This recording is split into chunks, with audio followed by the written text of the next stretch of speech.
service level agreements and optimizing the supply chain. When we talk about maintenance planning, we're talking more than simply putting together a group of tasks for a work packet. There's far more to it than this. We're talking about supporting the ongoing continuing airworthiness management, ensuring, for example, that we've got the aircraft records in good shape, ensuring that in addition to all the routine maintenance, the non-routine maintenance is managed in the most correct way. Now, within the maintenance planning group, we need to have a particular set of skills. And we need to recognise that the skills that we need are not necessarily, for the maintenance planning group, are not necessarily coincident with all the skills that are necessary for all the different areas. Means that within an organisation, we work together. We have different roles and responsibilities within the organisation that come together to support the organisation. So, whilst the maintenance planning group may not have all the necessary skills, what they do possess is the administrative skills and ability to manage the particular workload. And in doing so, one tool that they can call on is a service level agreement. And I'll give you an example. One company performs maintenance for itself and third-party maintenance. And it mismanages the third-party maintenance in such a way that it actually loses money on every single maintenance check it does for the third parties. Truly. Every single check it does, it costs them money. It would be cheaper when you say, can you do my aeroplane? What is it you want me to do? A C check on a 737. Okay. Well, I'm going to lose 10,000 euros on that C check, so if I give you 5,000 euros, will you go somewhere else? Can you imagine? It's crazy. And one of the reasons why this situation occurs is because they're not managing in an effective way the implementation process of the workload. For example, you can knock on the door 2 days before the check and you can add content. And so the disruption to the planning process is immense. Suddenly, we don't have enough people. Therefore, we have to work overtime. We have to pay extra money to do that work, and we're paying more than we're actually receiving from you. Can you believe it? It's true. Another example, because of the commitment to the third party, they've taken people off their own aeroplanes, this company, and their own aeroplanes have been not available for service because the people are working on third party because of the commitment. Can you believe it? It's true. Absolutely. Every single whip is true. And it was explained to me that in the 2 years that we've been doing third party, we haven't made any money at all. And my obvious question is, so why are you doing third party? And the answer is, because we are overstaffed. And so we're trying to manage our overstaffing issue by introducing external activities, which is very welcome, absolutely. I'm not a believer in reducing staff, because I think what you're doing, you're damaging your business, you're damaging your growth potential every time you get rid of staff.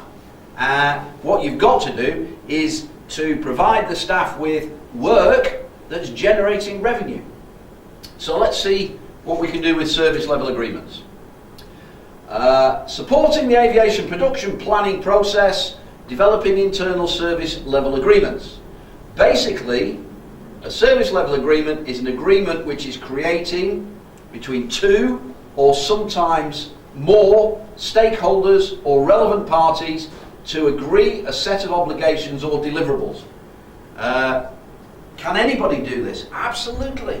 Yes, you can. And what you've got to do is understand what needs to be in place for something to happen.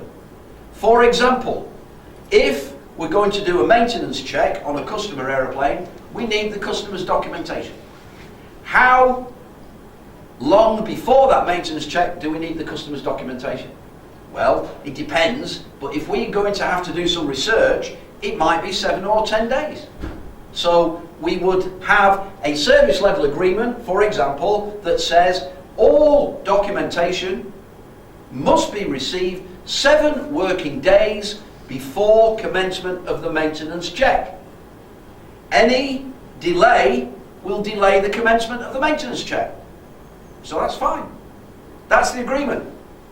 And within that framework, what it means now is when it gets to day 7, where's the documentation? It hasn't come. Okay, push the check back a day. So now we can plan it's going back a day. And it's that type of behaviour which will make a difference. That's external. Can we do it internally? Of course. The relationship between the maintenance planning department, the engineering department, the production planning department, the logistics planning department, all these relationships can be managed in the correct way. For example, if I need some parts for a maintenance check, then we agree when I will give you the information. If I give you the information and say, Mike, we need some parts, and you say, when do you need them for? Tomorrow. It's not good news. If I say, we need these parts in 2 weeks, then we can deal with that. Now, from time to time, there will be a reason why I say, we need these parts tomorrow, okay? So within the service level agreement, I have to do something else, not just say we need the parts tomorrow. I have to say we need the parts tomorrow, and this is the reason, and it has to be documented, why this has happened. And that reason will go into the management process. Because we're trying to understand, for example, why we have bottlenecks, why we have constraints, why we have issues. And if a simple document, not on about a 500-word report, not at all, just simple reasons.